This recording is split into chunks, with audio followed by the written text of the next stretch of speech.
What's up, guys? Welcome back to the channel. Greetings to all my Caribbean people. Welcome to the channel, and if you are new here, welcome to the family. This is Granton's Reaction, where we react to powerful speeches, inspiring stories, and thought-provoking conversations from across Africa, the Caribbean, and the Black diaspora. And if you've enjoyed this kind of content, don't forget to like, subscribe, and turn on the notification bell. Now, today's reaction is a powerful one. We are looking at a speech by Dr. Arikana Chihombori Kwao, and from what I've heard already, this message is bold, emotional, and guaranteed to get people talking. So let's keep an open mind, dive into the video, and see what she has to say. Let's get into it, then I'll be coming back with more comments. The abuse is not just for Africans on the continent, the abuse is for Black people wherever you find us. I'm going to share with you some basic facts. You see, our story is a simple one. Our story is of truth and facts, which are two constants that do not change. And all we need to do is give the world an overdose of our truth and insist on it. As we speak today, I'm going to take you back centuries, long before the children of Africa were taken out of Africa as slaves. There was some serious resistance when the occupiers from the West came to Africa, contrary to what some might think. They didn't just give up their children, but the fighting began long before slavery. And the resistance was those who led them, the majority of them, their heads, as we speak today, are sitting in jars in Europe. Are you aware of that? Our leaders, our ancestors who fought the wars of resistance, their heads, their remains are sitting in jars throughout Europe. And the same people have the audacity to come to Africa and talk to us about human rights. But what's even more disturbing is that we entertain them and we don't remind them of these skeletons in their closet.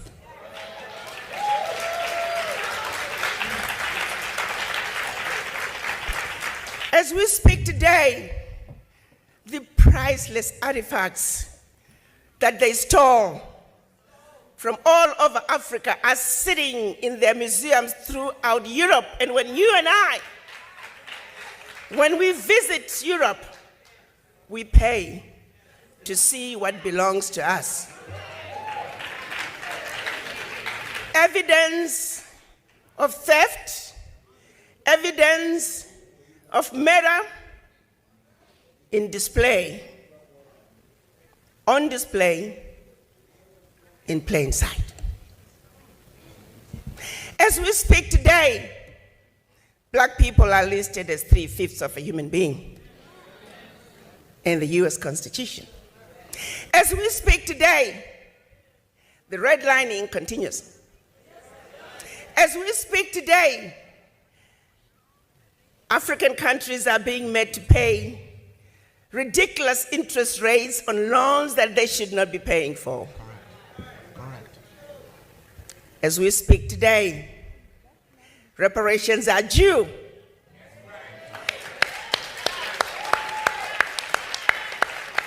Everybody else has been given reparations, expect us. The question then becomes, what is wrong with this picture? Why aren't you and I standing up and demanding that what is right must be done?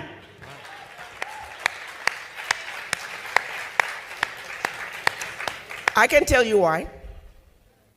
Because no other race would stand for a minute what is being done to us. How long do you think a finger of a British soldier lasts in Zimbabwe? How long do you think a thumb of a German soldier lasts in Namibia? Not even a minute. They would storm in, kill hundreds, if not thousands of people just to recover that one finger. Why is it that we are unable to come together and speak our truth and demand that what needs to be done must be done?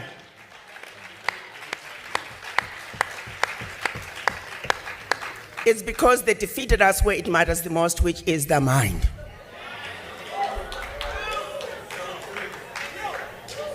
It started with the missionaries in Africa long before slavery.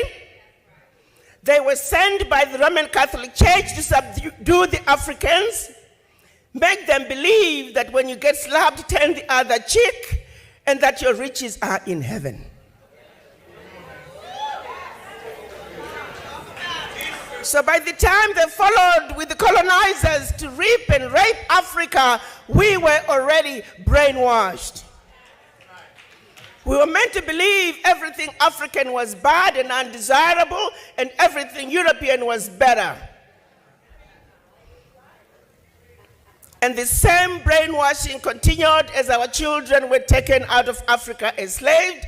It continued on the plantations, color gradations, light-skinned versus dark-skinned, field workers versus kitchen workers. To this day, we suffer from the legacy of slavery and the legacy of colonization. For how long are we going to continue to suffer from this affliction? For it is singularly the reason why we are not able to come together just like other races and nationalities have done in this melting pot that is the United States of America. When you ask for the voices of the Irish Americans loud and clear, Jewish Americans loud and clear, German Americans, Italian Americans, Chinese Americans, Indian Americans, their voices are loud and clear. But when you ask for the voices of us black people, you might as well go to the graveyard because we are missing in action. We were taught, we were brainwashed into not even loving ourselves as individuals, let alone each other. We were taught not to trust one another. We were taught not to believe that my brother can, my sister can, but somebody else who doesn't look like you and I is better. The question I have for all of you, just close your eyes and think about your children, your grandchildren. Is this the world you want to leave behind for them? If the answer is no, then you need to have a serious conversation with the image in the mirror. Because it is the image in the mirror that must change. It is the image in the mirror that must understand that you are sick from this affliction of the legacy of slavery. You are not sick at home. You are not sick in the doctor's waiting room. You are not sick in the hospital ward. You are sick in the intensive care.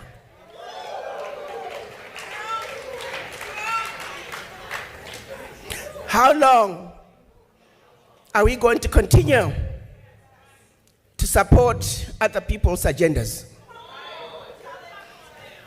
Those who stood up to fight during the civil rights movement, during the Pan-African days in Africa, civil rights in the United States, they were all silenced. We are emerging out of a period of 20 to 30 years where just nothing is going on. We are all fast asleep. When are we going to wake up? Reverend Al Sharpton is saying, the time to wake up is now.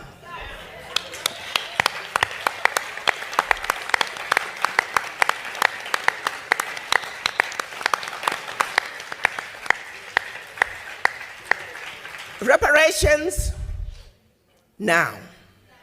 We know all the companies that benefited from slavery, we have their name, we have the list.